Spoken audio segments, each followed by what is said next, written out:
Hello दोस्तों। जैसा कि आप सभी को पता है कि जो आयोग है उसने कल यानी 28 तारीख को आपकी जो राज्य सेवा प्रारंभिक परीक्षा 2025 है उसकी डेट डिक्लेयर कर दी है। आपकी जो परीक्षा है वो दिनांक 16 फरवरी 2025 को होगी। अब इसी के मद्देनज़र हम जो आज वीडियो बना रहे हैं इसमें हम लोग ये डिस्कस करेंगे कि आप जो बचे हुए दिन हैं 3 साढ़े 3 महीने, इनमें आप अपनी प्रिपरेशन कैसे कर सकते हैं और कैसे आप प्रीलिम्स क्वालिफाई कर सकते हैं। कई बार ऐसा होता है कि कई बच्चे ऐसे मैसेज करते हैं कि हमारी बार बार प्रीलिम्स क्वालिफाई नहीं हो रही है। तो उन लोग के लिए वीडियो रहेगा कि हम प्रीलिम्स और मेंस की कंबाइंड स्ट्रेटजी अभी के लिए बनाएंगे। उसके बाद फिर कब आपको प्रीलिम्स स्पेसिफिक पढ़ना है, कैसे पढ़ना है, ये सब चीज़ें मैं इस वीडियो में आपको बताऊंगा। सबसे पहले हम डिस्कस करते हैं कि आपका क्या स्ट्रेटजी होना चाहिए, क्या आपका शेड्यूल होना चाहिए। देखो, हमारी शेड्यूल को मैंने 3 हिस्सों में डिवाइड किया अभी के लिए। मैं पहले जो आपके पिछले आपने जब पेपर दिया होगा एमपीपीएससी का, जब आपने पिछली बार प्रीलिम्स का पेपर दिया था, तो उसमें 3 कैटेगरी में मैं इसको डिवाइड कर रहा हूँ। 3 कैटेगरी में कौन कौन सी कैटेगरी? देखो, एक वो बच्चे हैं जो कि 70+ जिनका स्कोर 2024 की प्रीलिम्स में हुआ था। एक वो बच्चे हैं जिनका स्कोर 60 से 70 के बीच में रहा था। और एक वो बच्चे हैं जिनका जो स्कोर है वो लेस देन 60 मार्क्स 60 क्वेश्चंस का रहा था प्रीलिम्स में। तो जिनका भी स्कोर 70+ रहा था वो पूरे नवंबर माह में जो है मेंस के वो टॉपिक पढ़ सकते हैं जो प्रीलिम्स और मेंस में समान है। मतलब समान का इन द सेंस मेरा ऐसा है कि दोनों में उसका यूज़ है, प्रीलिम्स में भी है, मेंस में भी है। लेकिन आप उन टॉपिक्स को, उन यूनिट्स को स्किप कर सकते हो जो केवल मेंस के पर्सपेक्टिव से ही है। तो आप ये कर सकते हो पूरे नवंबर माह में। अगर 60 से 70 के बीच में है तो आप 20 दिन के लगभग जो है आप वो सिलेबस पढ़ सकते हो जिसमें आप प्रीलिम्स और मेंस में जो है वो कॉमन सब्जेक्ट है आपके, वो मैं आपको बता दूंगा अभी इसी वीडियो में। और जिनका 60 से कम है वो अभी से ही केवल प्रीलिम्स स्पेसिफिक आप प्रिपरेशन करो, है ना। तो ये मैंने 3 कैटेगरी बता दी बच्चों की, और इन 3 कैटेगरी के हिसाब से आपकी स्ट्रेटेजी होनी चाहिए। जहाँ भी आप 2024-23 जब भी प्रीलिम्स की एग्ज़ाम आपने दी हो पिछली बार और आपका जो भी स्कोर रहा हो, उसी के आधार पर मैंने ये 3 कैटेगरी बनाई है। आप जहाँ भी इस कैटेगरी में जो है लाई करते हो, उसी कैटेगरी के हिसाब से आप अपने प्रिपरेशन करना। ये हमने बात कर ली। दूसरी बात, हम वो टॉपिक की बात करते हैं जो प्रीलिम्स और मेंस में समान है और वो आपको पहले करना है। मैंने यहाँ पर जो पिंक हाईलाइट किया हुआ है वो टॉपिक्स प्रीलिम्स में भी है, मेंस में भी है। जो पहला पेपर है इसका फर्स्ट पेपर में दोनों ही पार्ट प्रीलिम्स और मेंस में कॉमन है, इतिहास और भूगोल। सेकंड पार्ट जो पेपर है ये मेंस का मैं बता रहा हूँ आपको। जो मेंस का सेकंड पेपर है उसका पार्ट ए राजनीति विज्ञान, इसमें 5 यूनिट है और वो 5 यूनिट प्रीलिम्स के पर्सपेक्टिव से भी इम्पोर्टेंट है। तीसरा पेपर में देखो, दूसरे पेपर में समाजशास्त्र प्रीलिम्स में पढ़ने की आपको ज़रूरत नहीं है। तीसरे पेपर में पहला पार्ट अर्थशास्त्र और दूसरा पार्ट विज्ञान तकनीकी और जनस्वास्थ्य, इनको भी आप सेलेक्टिवली जो भी टॉपिक आपके इंपॉर्टेंट है प्रीलिम्स के नज़रिए से, ना कि मेंस के नज़रिए से। अभी मेंस का नज़रिया आप बंद करो, प्रीलिम्स का पढ़ो, क्योंकि आपके प्रीलिम्स बहुत नज़दीक आ चुके हैं। जिनका पिछली बार प्रीलिम्स निकला था वो तो अभी आप 1 डेढ़ महीने आराम से मेंस की प्रिपरेशन कर सकते हो। लेकिन जिनका प्रीलिम्स क्वालिफाई नहीं हुआ था उनके लिए मैं पूरी स्ट्रेटेजी बता रहा हूँ। तो अर्थशास्त्र, विज्ञान तकनीकी और जनस्वास्थ्य के सिलेक्टिव टॉपिक्स जो भी आपको लगता है कि यार ये प्रीलिम्स के सिलेबस में भी कॉमन है, वो आप जो है अभी आप पढ़ सकते हैं उनको नवंबर के पूरे माह में, जिनके भी 60 से ऊपर स्कोर है। और 60 से नीचे जो है वो केवल प्रीलिम्स स्पेसिफिक प्रिपरेशन ही करेंगे। फॉरेस्ट सर्विसेज के लिए जो है मैं अलग से एक आज या कल में वीडियो बना दूंगा जिसमें आपको मैं बताऊंगा कि फॉरेस्ट सर्विसेज की पूरी प्रिपरेशन की स्ट्रेटजी आपकी क्या रहनी चाहिए और उसमें किस प्रकार से हम जो है प्रिपरेशन करेंगे। अब जो शेड्यूल है उसको मैंने 3 हिस्सों में इसमें डिवाइड किया है। अभी के लिए मैं बताऊं तो जो आपका स्टडी शेड्यूल होना चाहिए उसमें 3 हिस्से ये होने चाहिए कि एक तो आपका डेली प्रीलिम्स का टारगेट होना चाहिए। जो हमने हमारा मेंस मेंटर जो प्रीलिम्स का मेंटरशिप ग्रुप हमने जो लॉन्च किया था उसमें भी मैंने ये सब कुछ इसी हिसाब से रखा हुआ है। तो आप उसी हिसाब से जो है प्रिपरेशन करना। तो डेली टारगेट आपका रहेगा, डेली टारगेट आप जो भी बनाओ अपने हिसाब से। अगर आप मेन प्रीलिम्स का मेंटरशिप ग्रुप ज्वाइन करते हैं, उसके बारे में मैं आगे वीडियो में बताऊंगा, तो वो डेली टारगेट हम आपको देंगे। और आपका जो सिलेबस है वो 1 जनवरी तक हम कंप्लीट करा देंगे। तो जो डेली टारगेट आप बनाते हैं, अगर आपने ज्वाइन नहीं किया है ग्रुप तो 3 से 4 घंटे आप प्रीलिम्स का पढ़िए, और प्रीलिम्स आप डेली टारगेट के हिसाब से 3 से 4 घंटे में जो है आप वो टारगेट कंप्लीट कर लो। जो शाम को 5:30 से 7:30 का टाइम है उसमें आप 3 यूनिट पढ़ो। एक तो पहली यूनिट यानी भारत का इतिहास, तीसरी यूनिट यानी भारत का भूगोल, और 5वीं यूनिट यानी भारत की राज्य व्यवस्था। कहाँ से पढ़ना है, क्या रिसोर्सेज और बुक लिस्ट होनी चाहिए, इसके बारे में मैं एक वीडियो सेपरेट बना चुका हूँ, उसको आप देख लेना। डिटेल में मैंने सब कुछ वहाँ पर बताया है। क्या पढ़ना चाहिए उसके लिए सब कुछ मैं पहले ही बता चुका हूँ। तो यूनिट 1, 5 और 3 ये क्या है ना, ये बड़े बड़े यूनिट्स हैं और इनके लिए जो है आपको डेली पढ़ाई करनी पड़ेगी। तो 5:30 से 7:30 2 घंटे शाम को आप जो है यूनिट 3, 5, 1 को देंगे, ठीक है। इसके बाद हम बात करते हैं, डेली टारगेट हमारा हो गया, यूनिट 3, 5 हो गया। एक टेस्ट सीरीज़ के बारे में भी हमको बात करनी है, तो मैं वो बाद में बात करूँगा आपसे। अभी के लिए इसी को कंटिन्यू करते हैं। इसके अलावा देखो 3 से 4 घंटे आप सुबह उठो और प्रीलिम्स का आप डेली टारगेट पूरा कर लो। उसके बाद शाम को आप 5:30 से 7:30 3, 5 और 1 यूनिट कंप्लीट कर लो। लेकिन जो भी बचा हुआ समय है, इन दोनों को पूरा करने के बाद जो भी समय बचता है उसमें नीचे हाईलाइट जो किए हुए पार्ट हैं वो आपको मेंस के लेवल पर पढ़ना है, ताकि आप प्रीलिम्स और मेंस दोनों की इंटीग्रेटेड प्रिपरेशन करें अभी के लिए, और आपका सिलेक्शन प्रीलिम्स में हो। क्योंकि मैं देख रहा हूँ कई बार बच्चे जो है 2-4 मार्क्स से फेल हो जा रहे हैं, उसकी वजह मेंस ना पढ़ना है।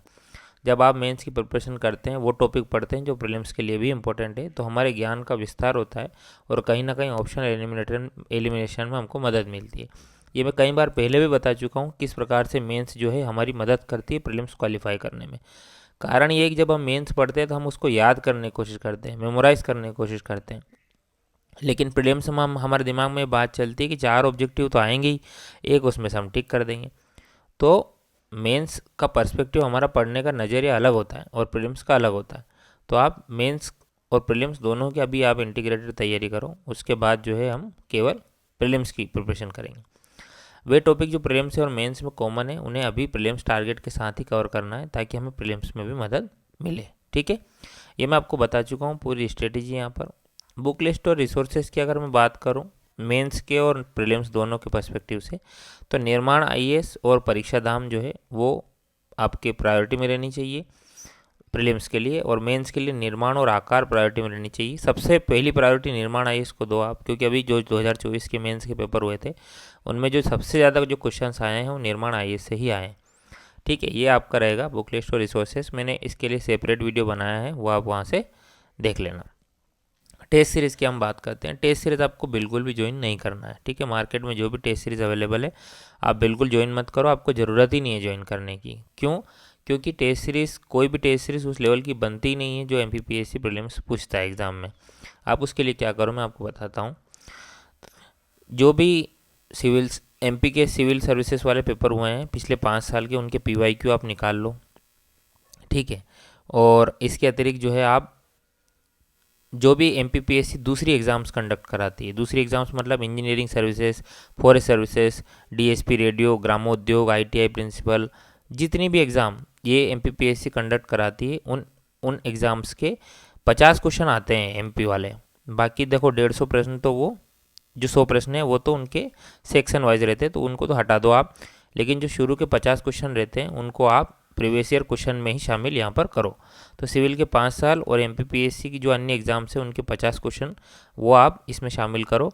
अगर आप ये सब नहीं कर सकते हैं तो आप 500 रुपये हमारी फ़ीस है मेंटरशिप की, और उसमें आपको जो है पूरे क्वेश्चंस जो है पीवाईक्यू के सभी एग्ज़ाम्स के निकाल के आंसर सहित आपको यूनिट वाइज दिए जा रहे हैं। यूनिट 4 हमने दे दिए, यूनिट 10 हम तैयार कर रहे हैं अभी, ठीक है।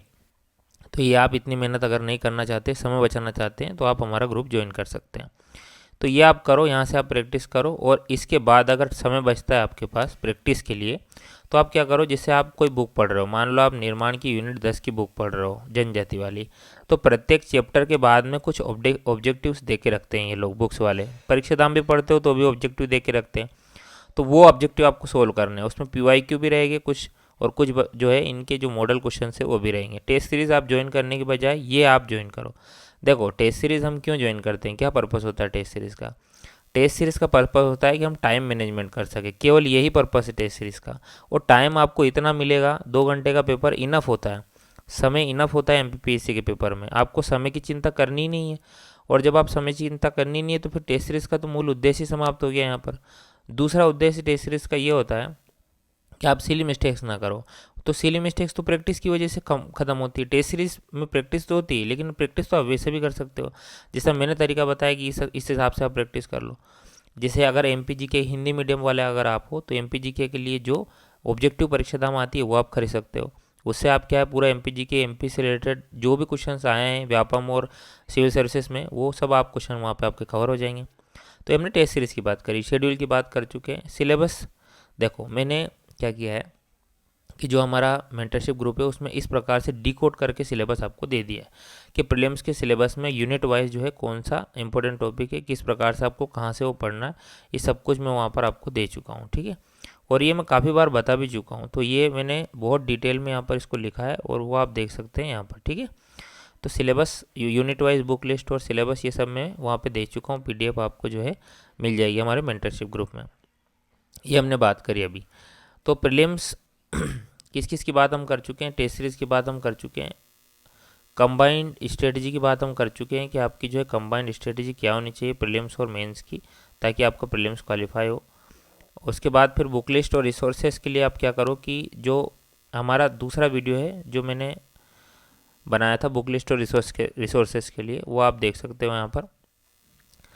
चौथी चीज़ जो है वो आपका शेड्यूल किस प्रकार से होना चाहिए, ये भी मैं बात कर चुका हूँ आपका। ठीक है, तो आपका सब कुछ जो मेजर टॉपिक्स था आपकी रणनीति के, वो मैं यहाँ पर डिस्कस कर चुका हूँ। थोड़ा सा मैं मेंटरशिप ग्रुप के बारे में मैं आपको बता देता हूँ, ताकि आपके दिमाग में ये नहीं रहे कि ये जो है हमको ज्वाइन करना चाहिए नहीं करना चाहिए। देखो ये मेंटरशिप प्रीलिम्स का मेंटरशिप ग्रुप है हमारा, इसमें PYQ analysis, daily targets, strategy, complete schedule, unit wise test रहेगा। और टेस्ट में बहुत ही बेहतरीन क्वालिटी के टेस्ट हम लेते हैं, मैं खुद ही बनाता हूँ। लॉजिकल गेस कैसे करना है इसको लर्न करेंगे हम, कि आपको अगर क्वेश्चन का आंसर नहीं पता है तो आप उसको कैसे टिक करोगे। इंपॉर्टेंट टॉपिक का एनालिसिस, डाउट क्लियरिंग, इसमें वॉइस कॉल भी होती है प्रति दूसरे दिन, इसमें आप मुझसे कॉल पे बात कर सकते हैं प्रति दूसरे दिन। कोई भी मेंटरशिप ग्रुप वाला प्रति दूसरे दिन वॉइस कॉल नहीं देता है, तो मैं देता हूँ मेंटरशिप सेशन में ही। तो आप डाउट क्लियर ऐसे भी कर सकते हैं, मैसेज करेंगे आपको उसी दिन 2-4 घंटे में आपको जो है रिप्लाई मिल जाएगा। और मेंटरशिप सेशन जो है वो भी आपको मिलेंगे यहाँ पे वॉइस कॉल के माध्यम से। शॉर्ट नोट्स, सिनॉप्सिस कैसे बनाना है, सिलेबस के एनालिसिस मैंने पीडीएफ बताई दी, unit wise book list resources मैं पहले बता चुका हूँ। इस प्रकार से जो है डेली टारगेट रहेगा। यूनिट 4 हमारी कंप्लीट हो चुकी है, यूनिट 10 हमारी चल रही है, टेस्ट भी यूनिट 4 का हो चुका है। टेस्ट के डेमो मैंने हमारा जो मेंटरशिप ग्रुप है दूसरा वाला जो कि पेड नहीं है उस पर मैंने भेजे हुए हैं, तो आप वहाँ से देख लेना। इस प्रकार से पूरा जो ये है शेड्यूल ये बन चुका है मेंस मेंटरशिप ग्रुप का। ठीक है, तो कुछ इंपॉर्टेंट बातें मैं आपको उसके बाद बता देता हूँ। देखो क्यों ज़रूरी है ये प्रीलिम्स 2025 आपके लिए क्यों ज़रूरी है। सबसे पहले तो मैं ये बता दूं कि प्रीलिम्स 2025 आपकी होने वाली फरवरी को, तो फरवरी के बाद फिर अगली फरवरी तक आपके पास कुछ नहीं रहेगा आपकी अगर प्रीलिम्स क्वालिफाई नहीं होती है तो। पहली प्रॉब्लम तो ये है, 1 साल तक आप क्या करोगे बैठ के। दूसरी बात ये है कि इस बार जो है पद 350 प्लस आने वाले हैं, ऐसा पेपर में आया था, और कुछ ही समय में जो है इसका नोटिफिकेशन आउट हो जाएगा, तो वहाँ भी आप देख लेना। तो पोस्ट अच्छी आने वाली है। उसके बाद जो है एग्ज़ाम इसके बाद फिर अगले साल होगा, क्योंकि इनका जो है बैकलॉग था जितना भी वो सब कंप्लीट हो चुका है। तो ये 2 बहुत ही ज़्यादा इंपॉर्टेंट बातें हैं जिनके लिए आपके लिए प्रीलिम्स ज़रूरी है। सब कुछ भूलकर जो है प्रिपरेशन में लग जाओ, टाइम वेस्ट बिल्कुल भी मत करो। दीपावली जैसे ही कंप्लीट होती है आप अच्छे से प्रिपरेशन में लग जाओ। ज़्यादा समय आपके लिए बचा नहीं है, 3-3.5 महीना आपके लिए बचे हैं, उसमें भी थोड़ा बहुत समय तो आपका त्यौहार में ही निकल जाएगा। और 1 जनवरी तक आपका सिलेबस कंप्लीट हो जाना चाहिए। हमने हमारे जो डेली टारगेट्स और मेंटरशिप ग्रुप है उसमें 1 जनवरी को सिलेबस कंप्लीट कर लिया, ताकि जो है आपको 1.5 महीना रिवीजन के लिए मिल जाए, प्रैक्टिस के लिए मिल जाए। जो इंटेंसिव प्रैक्टिस है वो हम हमारे मेंटरशिप ग्रुप में करवाएंगे, रिवीजन करवाएंगे। इसके अतिरिक्त आपको जो हमारे मेंटरशिप ग्रुप है उसमें आपको करंट अफेयर्स के जो इंपॉर्टेंट प्रश्न है वो आपको देखने को मिलेंगे, पीडीएफ इसमें आपको मिल जाएगी करंट अफेयर्स की। दूसरी जो चीज़ है वो इकोनॉमिक सर्वे आपको पीडीएफ में मिल जाएगी, ये बहुत ही ज़्यादा इंपॉर्टेंट है इकोनॉमिक सर्वे हमारी यूनिट 6 के लिए, तो वो आपको वहाँ देखने को मिल जाएगा। ठीक है, और काफ़ी कुछ पीडीएफ में आपको वहाँ पर देखने को मिलेगा। इकोनॉमिक सर्वे आपको पढ़ना है, अगर आप हमारी पीडीएफ नहीं लेना चाहते, आपको समय अगर की दिक्कत नहीं है तो आप उसको पढ़ना और अच्छे से इंपॉर्टेंट टॉपिक्स वहाँ से निकाल लेना, ठीक है। तो आपको जो है 1 जनवरी तक सिलेबस कंप्लीट करना है ताकि आपको 1.5 महीने रिवीजन के लिए मिल जाए। दिन रात एक कर दो आप, आपकी ज़िंदगी का, आपका सपने का एक जो है नोटिफिकेशन आने वाला है और आपके सपने का जो है ऐलान कर चुकी है MPPSC को। 16 फरवरी को एग्ज़ाम होगी। जिनकी भी अभी तक प्रीलिम्स क्वालिफाई नहीं हो रही है, मैं आपको बताऊं, प्रीलिम्स क्वालिफाई करना एक बहुत ही बेहतरीन फीलिंग है।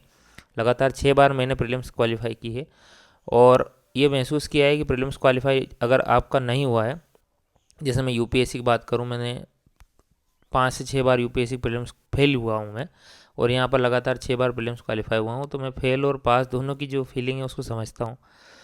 तो अगर आप प्रीलिम्स क्वालिफाई करते हैं तो आपके पास मेंस देने का मौका होता है। प्रीलिम्स एक दरवाज़ा भले ही है मेंस में जाने के लिए, लेकिन एक महत्वपूर्ण पड़ाव है इस पूरी जर्नी का, ठीक है। तो आप अच्छे से प्रिपरेशन करो। आप अगर आपको कोई डाउट है तो आप हमारा मेंटरशिप ग्रुप ज्वाइन कर सकते हैं या फिर टेलीग्राम का हमारा ग्रुप भी ज्वाइन कर सकते हैं, जिसकी लिंक जो है मैंने डिस्क्रिप्शन में दे रखी है, ठीक है। इस वीडियो को यहीं समाप्त करते हैं। बहुत बहुत धन्यवाद।